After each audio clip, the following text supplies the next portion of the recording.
महत्वपूर्ण वायसराय एवं उनके कार्य। पहला, लॉर्ड कैनिंग। लॉर्ड कैनिंग 1858 से 1862 तक वायसराय के रूप में रहा। ईस्ट इंडिया कंपनी ने राजशाही को सत्ता हस्तांतरित कर दिया और भारत सरकार अधिनियम 1858 लागू हुआ। 1859 में यूरोपीय सैनिकों द्वारा श्वेत विद्रोह किया गया। 1859 में यूरोपीय सैनिकों द्वारा श्वेत विद्रोह किया गया और 1861 में भारत शासन अधिनियम लाया गया। लॉर्ड एल्गिन दूसरा है। लॉर्ड एल्गिन 1862 से 63 तक रहा, जिसके समय में बहावी आंदोलन हुआ था। उसके बाद Lord John Lawrence. Lord John Lawrence 1864 से 69 के बीच में रहा। इसके समय भूटान युद्ध हुआ था 1865 में ईस्वी में। दूसरा, कोलकाता, बम्बई और मद्रास में उच्च न्यायालयों की स्थापना 1865 में हुआ, लॉर्ड जॉन लॉरेंस के समय। फिर आया लॉर्ड मेयो 1869 से 72 के बीच में। 1869 से 72 के बीच में लॉर्ड मेयो का कार्यकाल है। इसके समय भारतीय राजकुमारों को के राजनीतिक प्रशिक्षण के लिए काठियावाड़ में राजकोट कॉलेज और अजमेर में मेयो कॉलेज की स्थापना की गई। भारतीय सांख्यिकी सर्वेक्षण की स्थापना किया गया। कृषि एवं वाणिज्यिक विभाग की स्थापना हुई और साथ में राज्य रेलवे की शुरुआत हुआ। उसके बाद आया लॉर्ड नॉर्थब्रुक। लॉर्ड नॉर्थब्रुक जो कि 1872 से 76 तक रहा। इसके समय में 1875 में प्रिंस ऑफ वेल्स की यात्रा हुई। 1875 में प्रिंस ऑफ वेल्स की यात्रा हुई। बड़ौदा के गायकवाड़ का पर मुकदमा हुआ और पंजाब में कूका आंदोलन की शुरुआत हुई। फिर आया लॉर्ड लिटन। लॉर्ड लिटन जो कि 1876 से 80 के बीच में रहा था। 1876 से 78 के अकाल में मद्रास, बम्बई, मैसूर, हैदराबाद, मध्य भारत के कुछ हिस्सों और पंजाब को प्रभावित किया था। रिचर्ड स्ट्रैटजी की अध्यक्षता में अकाल आयोग की नियुक्ति की गई 1878 में। राजकीय उपाधि एक्ट 1876। रानी विक्टोरिया ने कैसर हिंद या भारत की महारानी की उपाधि धारण की। बर्नाक्यूलर प्रेस एक्ट भी इसी के समय आया 1878 में। शस्त्र अधिनियम भी इसी के समय आया 1878 में ही। और द्वितीय अफगान युद्ध शुरू हुआ 1878 से 80 के बीच में। फिर आया लॉर्ड रिपन। लॉर्ड रिपन 1880 से 84 के बीच में आया था और इसने बर्नाक्यूलर प्रेस एक्ट 1878 में जो शुरू हुआ था उसे 1882 में निरसन कर दिया। लॉर्ड लिपन ने ही श्रम दशाओं में सुधार हेतु प्रथम कारखाना अधिनियम 1881 लाया। लॉर्ड लिपन ने ही वित्तीय विकेंद्रीकरण नीति का नियमितीकरण किया। लॉर्ड लिपन के समय ही स्थानीय स्वशासन का पर सरकारी संकल्प लाया गया 1882 में। इसी के समय सर विलियम हंटर की अध्यक्षता में शिक्षा आयोग की नियुक्ति 1882 में की गई और लॉर्ड रिपन के समय में ही एल्बर्ट विल विवाद हुआ 1883 से 84 के बीच में और साथ में मैसूर को पुनर्बहाल किया गया।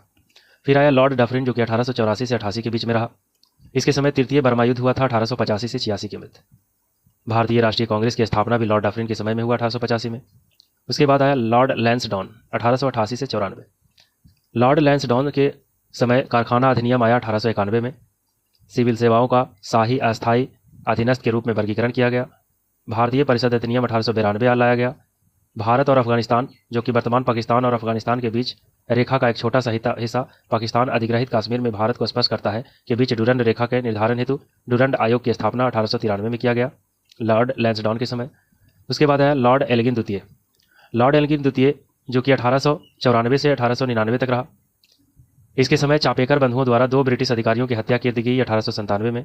इसके बाद आया लॉर्ड कर्जन 1899 से 1905 तक रहा। पुलिस प्रशासन की समीक्षा के लिए सर एंड्री फ्रेजर के तहत पुलिस आयोग की नियुक्ति की गई 1902 में, यानी पुलिस आयोग बना कब 1902 में। विश्वविद्यालय आयोग की स्थापना 1902 में किया गया कर्जन के समय ही। भारतीय विश्वविद्यालय अधिनियम भी लाया गया 1904 में कर्जन के समय ही।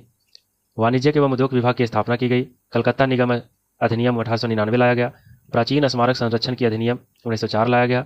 बंगाल का विभाजन हुआ 1905 में और कर्जन किचनर विवाद भी हुआ। यंग हैंसबैंड का तिब्बत मिशन 1904 में हुआ था। फिर आया लॉर्ड मिंटो द्वितीय 1905 से 10 के बीच। विभाजन विरोधी और स्वदेशी आंदोलनों को लोकप्रिय बनाया। सूरत में वर्ष 1907 में वार्षिक अधिवेशन में कांग्रेस का विभाजन हो गया। लॉर्ड मिंटो द्वितीय के समय में ही आगा खां द्वारा मुस्लिम लीग की स्थापना की गई 1906 में। अब आया लॉर्ड हार्डिंग द्वितीय 1910 से 16 के बीच रहा। 1911 में बंगाल प्रेसिडेंसी यानी बम्बई और मद्रास की तरह ही स्थापना किया गया। राजधानी को कलकत्ता से दिल्ली स्थानांतरित कर दिया गया 1911 में। मदन मोहन मालवीय द्वारा हिंदू महासभा की स्थापना 1915 में किया गया। मदन मोहन मालवीय द्वारा हिंदू महासभा की स्थापना लॉर्ड हार्डिंग द्वितीय के समय में ही 1915 में किया गया था। दिल्ली में किंग जॉर्ज पंचम की भारत यात्रा में राज्याभिषेक दरबार आयोजित हुआ 1911 में। इसके बाद आया लॉर्ड चेम्सफोर्ड जो कि 1916 से 21 तक रहा। लॉर्ड चेम्सफोर्ड एनी बेसेंट और तिलक द्वारा चेम्सफोर्ड के समय में ही होम रूल लीग की गठन हुआ 1916 में। कांग्रेस का लखनऊ समझौता 1916 में हुआ जिसमें कांग्रेस और मुस्लिम लीग के बीच समझौता हो गया। गांधी जी की वापसी के बाद साबरमती आश्रम की स्थापना हुई 1916 में।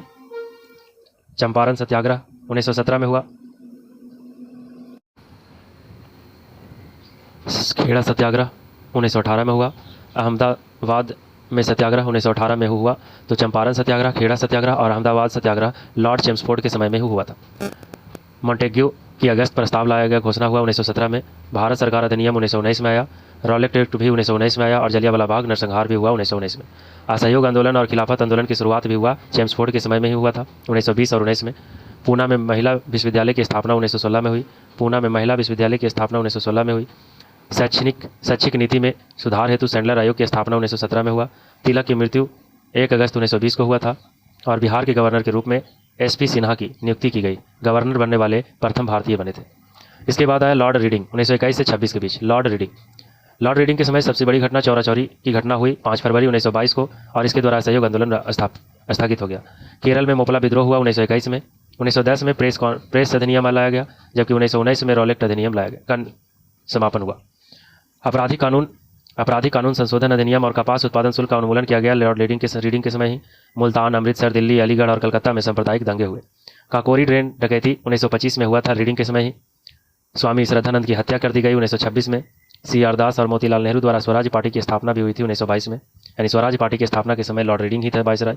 और 1923 में भारतीय सिविल सेवा हेतु दिल्ली और लंदन दोनों जगह पर एक साथ परीक्षा का आयोजन लॉर्ड रीडिंग के समय में ही निर्णय लिया गया। उसके बाद लॉर्ड इरविन आया 1926 से 31 के बीच। तो लॉर्ड इरविन के समय में ही सबसे बड़ा साइमन कमीशन का भारत में आगमन हुआ 1928 में, जबकि भारतीयों ने इस आयोग का बहिष्कार किया। भारत के भावी संविधान हेतु सुझावों के लिए लखनऊ में एक सर्वदलीय सम्मेलन 1928 में आयोजित किया गया था, जिसकी रिपोर्ट को नेहरू रिपोर्ट के नाम से जाना जाता है।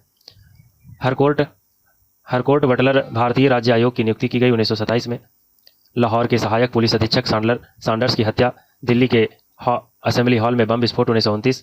लाहौर षड्यंत्र केस और दीर्घकालिक भूख हड़ताल के बाद जतिन दास की मृत्यु 1929। और दिल्ली में ट्रेन में बम दुर्घटना 1929 में हुआ, जो कि इरविन के समय में ही हुआ। इरविन के समय ही कांग्रेस का लाहौर अधिवेशन 1929 में हुआ, जिसमें पूर्ण स्वराज का संकल्प रखा गया। समन्वय अवज्ञा आंदोलन शुरू करने के लिए गांधी जी द्वारा दांडी मार्च 12 मार्च 1930 में हुआ, यह भी इरविन के समय में हुआ। लॉर्ड इरविन द्वारा दीपावली घोषणा हुआ 1929 में। प्रथम गोलमेज सम्मेलन 1930 में आयोजित हुआ था।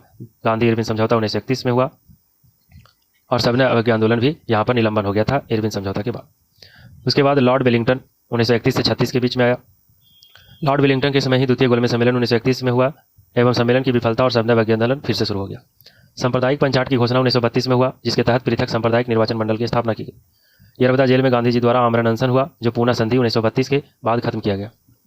तृतीय गोलमेज सम्मेलन 1932 में हुआ। व्यक्तिगत समन्वय अवज्ञा आंदोलन का आरंभ हुआ था 1933 से। भारत सरकार अधिनियम 1935 लाया गया। आचार्य नरेंद्र देव और जयप्रकाश नारायण द्वारा अखिल भारतीय किसान सभा 1936 एवं कांग्रेस सोशलिस्ट पार्टी 1934 में स्थापित की गई। बर्मा भारत के से पृथक हुआ 1935-36 में अलग हो गया। अब आया लॉर्ड लिनलिथगो, जो कि 1936 से 44 के बीच में रहा। प्रथम आम चुनाव 1936 से 37 में हुआ था लॉर्ड लिनलिथगो के समय में, जिसमें कांग्रेस को पूर्ण बहुमत मिला था। द्वितीय विश्व युद्ध 1939 में शुरू होने के बाद कांग्रेस मंत्रिमंडल ने इस्तीफा दे दिया। कांग्रेस के 91वें सत्र 1938 में सुभाष चंद्र बोस ने कांग्रेस के अध्यक्ष चुने गए थे और 1939 में इस्तीफा दे दिया और फॉरवर्ड ब्लॉक की स्थापना कर दिया 1939 में। मुस्लिम लीग द्वारा लाहौर प्रस्ताव लाया गया मार्च 1940 में, जिसमें मुसलमानों के लिए एक अलग देश की मांग की गई। वायसराय द्वारा अगस्त प्रस्ताव 1940 लाया गया। कांग्रेस द्वारा इसकी आलोचना और मुस्लिम लीग द्वारा इसका अनुसमर्थन मिला। विस्टर चर्चिल इंग्लैंड के प्रधानमंत्री चुना गया 1940 में।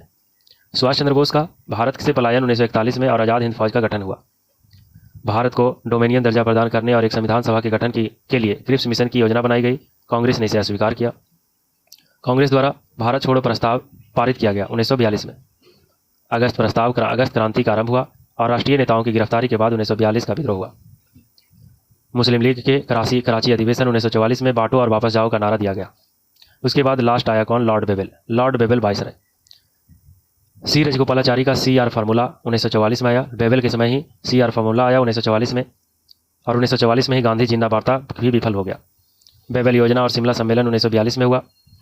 बेबल के समय ही द्वितीय विश्व युद्ध की समाप्ति 1945 में हुआ। कैबिनेट मिशन 1946 के प्रस्ताव एवं कांग्रेस द्वारा इसकी स्वीकृति दी गई। मुस्लिम लीग द्वारा प्रत्यक्ष कार्रवाई दिवस 16 अगस्त 1946 को मनाया गया, जिसे 1946 कलकत्ता हत्याकांड के रूप में भी जाना जाता है। संविधान सभा के चुनाव कांग्रेस द्वारा अंतरिम सरकार का गठन सितंबर 1946 में हुआ था। 20 फरवरी 1947 को क्लेमेंट एटली इंग्लैंड के प्रधानमंत्री के द्वारा भारत में ब्रिटिश शासन की समाप्ति की घोषणा की गई। और लास्ट आया लॉर्ड माउंटबेटन, जो कि 1947 से 48 के बीच में रहा। 3 जून 3 जून योजना लाया गया। 3 जून 1947 की घोषणा। हाउस ऑफ कॉमन्स में भारतीय स्वतंत्रता विधेयक प्रस्तुत किया जाना था। बंगाल और पंजाब के विभाजन के लिए सर सिरिल रेडक्लिफ के अधीन 2 सीमा आयोग की स्थापना हुई। तो ये थे भारत में ब्रिटिश वायसराय।